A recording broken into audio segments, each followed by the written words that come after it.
নবম শ্রেণীর সুপ্রিয় শিক্ষার্থী বন্ধুরা, শুভেচ্ছা নিও। ইতোমধ্যেই তোমাদের 17তম সপ্তাহের অ্যাসাইনমেন্টটি প্রকাশিত হয়েছে।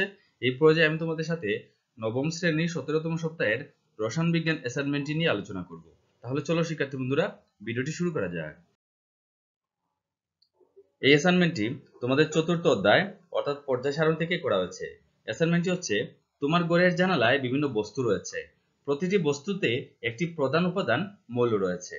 যে কোনো একটি বস্তুর প্রধান উপাদান মৌলের বোর মডেল চিত্র অঙ্কন, শক্তি স্তরে ও উপশক্তি স্তরে ইলেকট্রন বিন্যাস এবং পর্যায় সারণীতে এর অবস্থান সংক্রান্ত একটি প্রতিবেদন উপস্থাপন করো। তো শিক্ষার্থী বন্ধু, এখানে এই অ্যাসাইনমেন্টটিতে মূল বিষয়টি হচ্ছে, আমাদের ঘরের জানালায় সাধারণত কি কাঠ, লোহা এরকম বস্তু থাকে, তাই না? তো এক্ষেত্রে লোহাতে যে প্রধান উপাদান সেটা হচ্ছে আয়রন। কাজে আমরা আয়রনের কি করব, বোর মডেল চিত্র অঙ্কন করব এবং শক্তি স্তরে ও উপশক্তি স্তরে ইলেকট্রন বিন্যাস দেখাবো এবং পর্যায় সারণীতে আয়রনের অবস্থান সংক্রান্ত একটি প্রতিবেদন লিখতে হবে। এবং তোমাদের এই অ্যাসাইনমেন্টের শিরোনাম হচ্ছে বোর মডেল অনুসারে একটি মৌলের ইলেকট্রন বিন্যাস ও পর্যায় সারণীতে এর অবস্থান।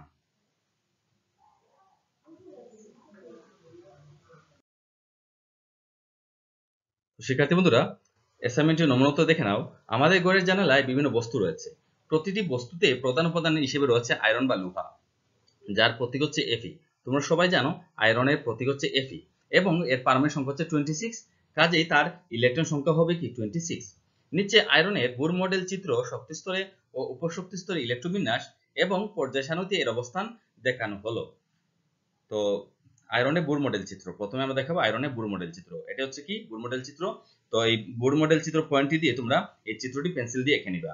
এবং দেখো এখানে এটা হচ্ছে তার নিউক্লিয়াস এবং প্রথম শক্তি স্তরে আমরা জানি দুটি করে ইলেকট্রন থাকে, এখানে হচ্ছে দুটি। এবং তোমরা জানো যে শক্তি স্তরের মধ্যে আবার কি থাকে, বিভিন্ন উপশক্তি স্তর থাকে।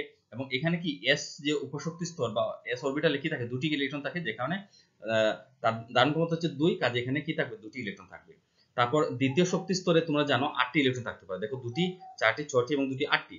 এর মধ্যে আবার দুটি উপশক্তি স্তর আছে এবং এস উপশক্তি স্তরে থাকে দুটি। দেখো এখানে দুটি কি আছে, ইলেকট্রন আছে এবং বাকি যে 6টি সেটি হবে কি পি অরবিটালে যাবে, তাই না? তো একইভাবে তৃতীয় শক্তি স্তরেও কি আছে, দুটি হচ্ছে তোমার এস এস অরবিটাল, এখানে দুটি থাকবে। তারপর পি উপশক্তি স্তরে থাকবে 6টি, তাই না? দেখো দুটি, 4টি, দুটি, 6টি। আর বাকি যে ডি অরবিটালে যে লাল বৃত্তগুলো দেওয়া আছে সেটা হচ্ছে কি ডি অরবিটাল এবং এখানে থাকবে কি দুটি, 4টি এবং 6টি, তাই না? এবং এই চতুর্থ শক্তি স্তরে থাকবে কি আরো দুটি এবং এই দুটি যাবে কি এস উপশক্তি স্তরে। এবং এটা কেন গেল, কিভাবে হলো, সেটা তোমাদেরকে বিস্তারিত পরে ব্যাখ্যা করবো। তোমরা শুধু আপাতত এই চিত্রটি এঁকে নিবে এভাবে। এরপর দেখো শক্তি স্তর অনুযায়ী আয়রনের ইলেকট্রন বিন্যাস। তো পরমাণুতে ইলেকট্রন সমূহ নিউক্লিয়াসকে কেন্দ্র করে কতগুলো নির্দিষ্ট অনুমোদিত বৃত্তাকার অরবিটে বা কক্ষপথে পরিভ্রমণ করে। একটি নির্দিষ্ট কক্ষপথ বা অরবিটে ইলেকট্রন পরিভ্রমণকারে শক্তি শোষণ বা বিকিরণ কোনোটাই করে না। অর্থাৎ কোন একটি ইলেকট্রন যখন একটি নির্দিষ্ট কক্ষপথে থাকে তখন সে কি করে না, শক্তি শোষণও করে না, বিকিরণও করে না। এসব কক্ষপথ বা অরবিটকে শেল বা শক্তিস্তর বলে। আর প্রধান শক্তিস্তরকে এন দ্বারা প্রকাশ করা হয়। তো প্রতিটি শক্তি স্তরের ইলেকট্রন ধারণ ক্ষমতা হচ্ছে 2n²। তো এর মাধ্যমে আমরা কি করতে পারি, কোন শক্তি স্তরে কতটি ইলেকট্রন থাকতে পারে তা আমরা জানতে পারি, যেখানে n এর মান হচ্ছে 1 2 3 4 ইত্যাদি। তো n এর মান 1 বসালে আমরা পাবো প্রথম শক্তি স্তরে ইলেকট্রন সংখ্যা। তো দেখো n = যদি 1 হয় বা n = 1 এর জন্য প্রথম অর্থাৎ কে শক্তি স্তরে যে সর্বোচ্চ ইলেকট্রন ধারণ ক্ষমতা তা হচ্ছে কি 2 * n এর মান 1, কাজে 1² 2 * 1² এবং 1² মান হচ্ছে 1, 2 এবং 1 গুণ করলে 2 হয়ে যায়। তার মানে n = 1 এর জন্য আমরা পাবো প্রথম শক্তি স্তরে ইলেকট্রন সংখ্যা এবং তার মান হচ্ছে 2 এবং প্রথম শক্তি স্তরকে আবার কে শক্তি স্তরও বলা হয়।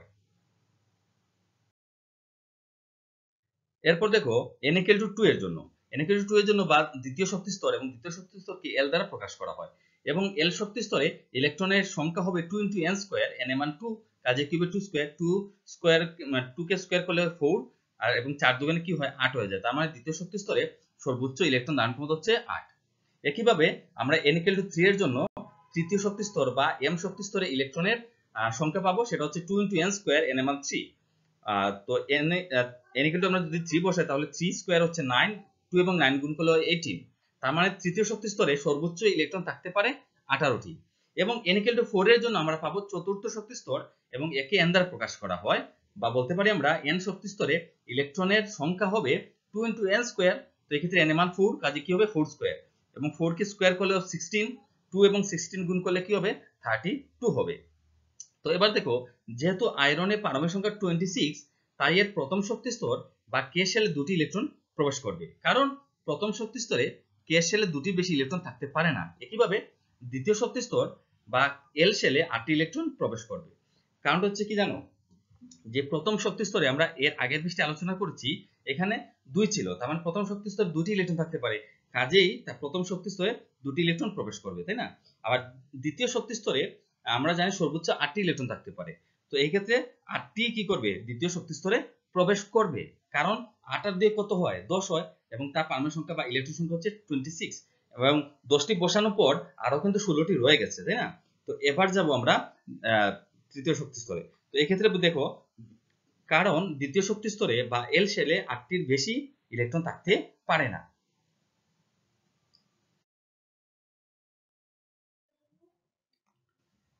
অবশিষ্ট 16টি ইলেকট্রন, কারণ এর আগে কিন্তু আমরা 10টি ইলেকট্রন আমরা বসিয়েছি, এর মধ্যে 2টি বসিয়েছি প্রথম শক্তি স্তরে আর 8টি বসিয়েছি দ্বিতীয় শক্তি স্তরে, মোট কটি হলো 10টি, এবং তার ইলেকট্রন সংখ্যা হচ্ছে 26টি, কাজে 10টি বসানোর পর বাকি রইল 16টি।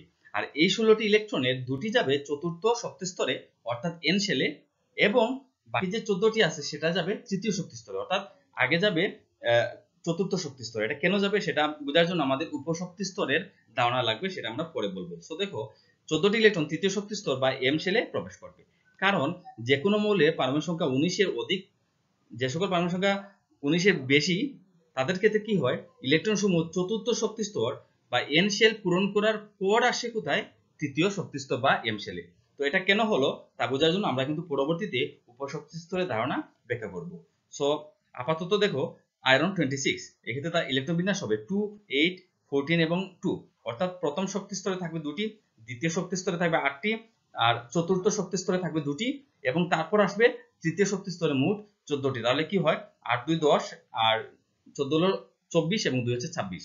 তো এটা কেন হলো, আগে তৃতীয় শক্তি স্তরে না গিয়ে কেন চতুর্থ শক্তি স্তরে গেল, সেটা আমরা একটু পরে আলোচনা করতেছি। তো এবারে আলোচনা করব। সো দেখো, এবার উপশক্তি স্তর অনুযায়ী আয়রনের ইলেকট্রন বিন্যাস। সো দেখো, সাবশেল বা উপশক্তি স্তর হলো কোন একটি অরবিটে বা কক্ষপথে অবস্থিত এলাকা যেখানে ইলেকট্রন পাওয়ার সম্ভাবনা রয়েছে। উপশক্তি স্তরগুলোকে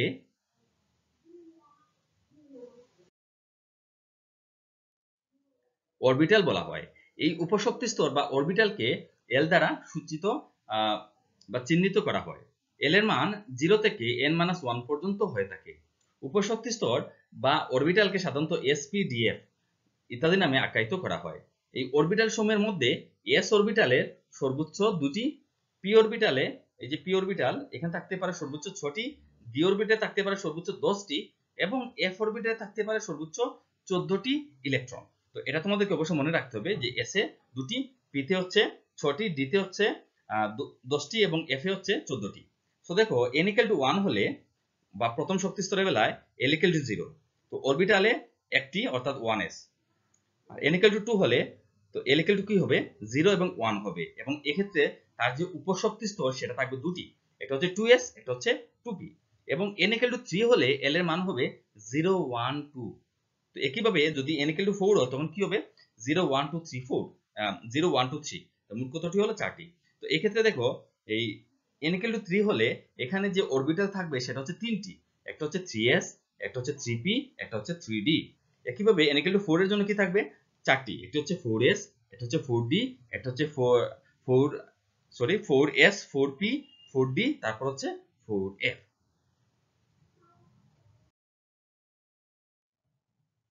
তো এবার দেখো, পরমাণুতে ইলেকট্রন প্রথমে সর্বনিম্ন শক্তি স্তরে শক্তির অরবিটালে প্রবেশ করে, এবং পরে ক্রমান্বয়ে উচ্চ শক্তির অরবিটালে প্রবেশ করে। অর্থাৎ এই জিনিসটা আসছে মূলত আবহাওয়া নীতি থেকে। তোমাদের বইতে আবহাওয়া নীতিটি আছে, তোমরা এটি ভালোভাবে একটু পড়ে নিও। আবহাওয়া নীতিটিকে আমি শুধু সংক্ষেপে বলে দিই। আবহাওয়া নীতিটি হচ্ছে, ইলেকট্রন প্রথমে সর্বনিম্ন শক্তির যে অরবিটাল আছে সেখানে আগে প্রবেশ করে, এবং কম শক্তি স্তরের অরবিটালে প্রবেশ করার পর যদি কোনো ইলেকট্রন বাকি থাকে তবে সেটা যায় উচ্চ শক্তির অরবিটালে। ক্লিয়ার? তো আমি আবার বলি, ইলেকট্রন আগে প্রবেশ করে কম শক্তির অরবিটালে, তারপর হচ্ছে ক্রমান্বয়ে ছোট শক্তির অরবিটাল থেকে ক্রমান্বয়ে বড় শক্তির অরবিটালে প্রবেশ করে। সো অরবিটালের মধ্যে কোনটির শক্তি কম আর কোনটির বেশি তা অরবিটাল দুটি প্রধান শক্তি স্তরের মান n এবং উপশক্তি স্তরের মান l এর যোগফলের উপর নির্ভর করে। তো আমরা বুঝতে পারলাম যে কম শক্তির অরবিটালে আগে প্রবেশ করবে, তাই না? এখন কোনটির শক্তি কম আর কোনটির বেশি সেটা বোঝার জন্য আমাদেরকে কি করতে হবে, n এবং l এর মান আমরা বের করব, এবং l এর মান n প্লাস l এর মান যেখানে কম থাকবে ইলেকট্রনের অরবিটালের শক্তি সেখানে কম থাকবে এবং ইলেকট্রন আগে সেখানে প্রবেশ করবে। সো n প্লাস এর মান যদি কম হয় অরবিটালের শক্তি হবে কম, আর অরবিটালের শক্তি কম হলে সেখানে আগে যাবে ইলেকট্রন, আর যেখানে n প্লাস l এর মান বেশি পাবে সেখানে পরে যাবে ইলেকট্রন। তো এটি হচ্ছে মূল বিষয়। সো দেখো ইলেকট্রন সেই অরবিটালে আগে প্রবেশ করবে। এই নীতি অনুযায়ী, তো এটি মূলত আববাক নীতি, তো এই নীতি অনুযায়ী আয়রনের ইলেকট্রোবিন্যাস হবে, তো প্রথমে হবে 1s, তাই না? সো দেখো প্রথমে হবে 1s, এবং s এ আমরা জানি সর্বোচ্চ থাকতে পারে দুটি ইলেকট্রন, কাজে 1s এর উপর আমরা দিলাম 2। এটা গেল প্রথম শক্তি স্তর। আর এটা মনে করো দ্বিতীয় শক্তি স্তর, এবং দ্বিতীয় শক্তি স্তরে তোমরা জানো দুটি অরবিটাল থাকে বা দুটি উপশক্তি স্তর থাকে, একটি হচ্ছে 2s, একটি হচ্ছে 2p, এবং তোমরা জানো যে s অরবিটাল থাকে সর্বোচ্চ দুটি এবং p অরবিটাল থাকে সর্বোচ্চ 6টি। আমরা কিন্তু এর আগে আলোচনা করেছি। তাহলে কি হয়, মোট প্রথম শক্তি স্তরে দুটি, দ্বিতীয় শক্তি স্তরে হচ্ছে 6টি এবং দুটি 8টি, তাই না? এর মধ্যে এই শক্তি স্তরের মধ্যে আবার s অরবিটালে দুটি, p অরবিটালে 6টি, তাহলে মোট কত হয় 2 2 4 এবং 6 10টি, বাকি রইল আরো কতটি, 16টি, তাই না? তো এই 16টির মধ্যে তো প্রথমে যাবে 3s2 তে। তো এখানে জানো যে 3s থাকে, 3p থাকে এবং 3d থাকে, তাই না? তো এবার লক্ষ্য করো s এ যাবে দুটি, তাই না? কারণ s এর সর্বোচ্চ ধারণ ক্ষমতা হচ্ছে 2, এখানে 2 দিলে কি হয় 10 এবং 2 12টি, এবং p তে যাবে 6টি, কটি হয় 12 এবং 6টি হয় 12 এবং 6টি হচ্ছে 18টি, তাই না? বাকি রইল কয়টি ইলেকট্রন, বাকি রইল 8টি ইলেকট্রন, তাই না? তো 8টি ইলেকট্রনের মধ্যে সে আগে যাবে 4s এ, কারণ এই যে 3d, এই 3d থেকে 4s এর শক্তি কম, ঠিক আছে? আমি আবার বলি 3d থেকে 4s এর শক্তি কম, যে কারণে ইলেকট্রন আগে যাবে 4s এ। তো 4s এ আমরা জানি s এ থাকতে পারে কয়টি ইলেকট্রন, সর্বোচ্চ 2টি ইলেকট্রন, কাজে এখানে বসবে 2।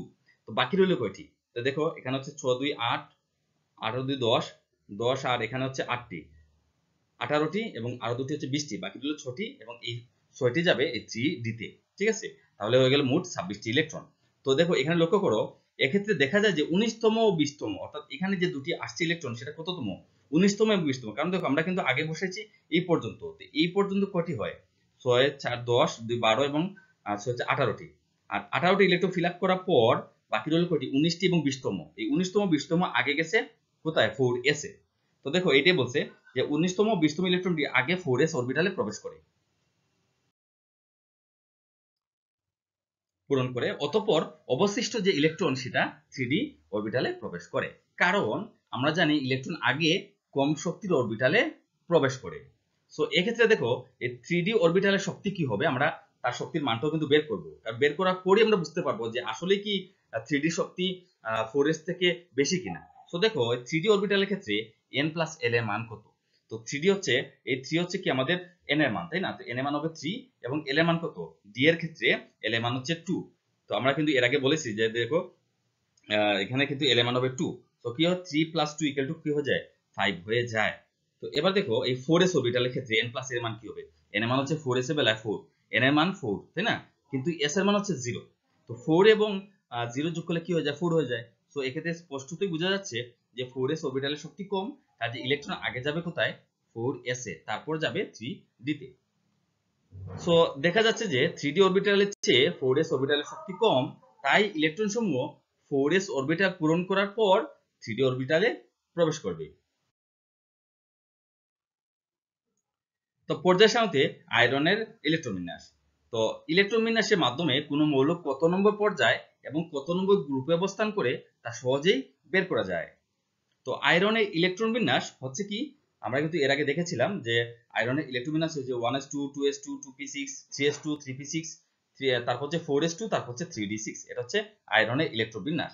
তো এখান থেকে আমরা তার অবস্থান বের করব। সো দেখো কোন একটি মৌলের ইলেকট্রন বিন্যাসের সবচেয়ে বাইরের প্রধান শক্তি স্তরের নম্বরই হচ্ছে ওই মৌলের পর্যায় নম্বর। যেহেতু আয়রনের ইলেকট্রন বিন্যাসে সবচেয়ে বাইরের প্রধান শক্তি স্তর হচ্ছে 4, এখানে দেখো সবচেয়ে বাইরের যে প্রধান শক্তি স্তর সেটা হচ্ছে 4, তাই না? এটা হচ্ছে 4 চতুর্থ শক্তি স্তর। তাহলে প্রধান শক্তি স্তর যেহেতু 4, কাজে আয়রন 4 নম্বর পর্যায়ের মৌল।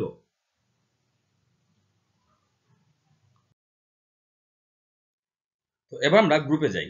তো আয়রনের প্রধান শক্তি স্তর s অরবিটাল এবং এর আগের প্রধান শক্তি স্তরে d অরবিটাল আছে। কাজেই s অরবিটাল এবং d অরবিটালের ইলেকট্রন সংখ্যা যোগ করলেই আয়রনের গ্রুপ নম্বর পাওয়া যায়। আমি আবার বলি, তার যে সবচেয়ে বাইরের যে অরবিটাল সেটা হচ্ছে 4s, তাই না? তো এই ক্ষেত্রে s অরবিটাল, এবং s অরবিটালে 4s এর আগে যে অরবিটাল ছিল সেটা হচ্ছে 3d, অর্থাৎ প্রধান শক্তি স্তরে d অরবিটাল আছে, তাই না? তো s এবং d এর যে ইলেকট্রন সংখ্যা আছে সেটা যোগ করলে আমরা কি পাবো, তার গ্রুপ নম্বর পেয়ে যাব। তো এই ক্ষেত্রে আয়রনিক গ্রুপ নম্বর হবে 6+2, কারণ দেখো d অরবিটাল আছে 6টি ইলেকট্রন এবং s অরবিটাল ছিল তার কয়টি ইলেকট্রন, 2টি ইলেকট্রন, তাই না? 6 এবং 2 যোগ করলে 8 হয়। তো এই ক্ষেত্রে দেখো তোমরা এই চিত্রটি অবশ্যই এঁকে নেবে। এই দেখো আয়রন এখানে দেখানো আছে, এটা হচ্ছে কি 8 নাম্বার গ্রুপে আছে। দেখো 1 2 3 4, যে 4 5 6 7 8, 8 নাম্বার পর্যায়ে আছে এবং এটি 4 নাম্বার গ্রুপে আছে, সরি 8 নাম্বার গ্রুপে আছে এবং এটা 4 নাম্বার পর্যায়ে আছে। দেখো এটা হচ্ছে 1 পর্যায়ে, এটা হচ্ছে 2 পর্যায়ে, 3 পর্যায়ে এবং 4 নাম্বার পর্যায়ে এটি আছে। তো এটি তোমরা অবশ্যই পেন্সিল দিয়ে এঁকে নেবে। তো শিক্ষার্থী বন্ধুরা, এই ছিল তোমাদের 17তম সপ্তাহের রসায়ন বিজ্ঞান অ্যাসাইনমেন্টের নমুনা উত্তর।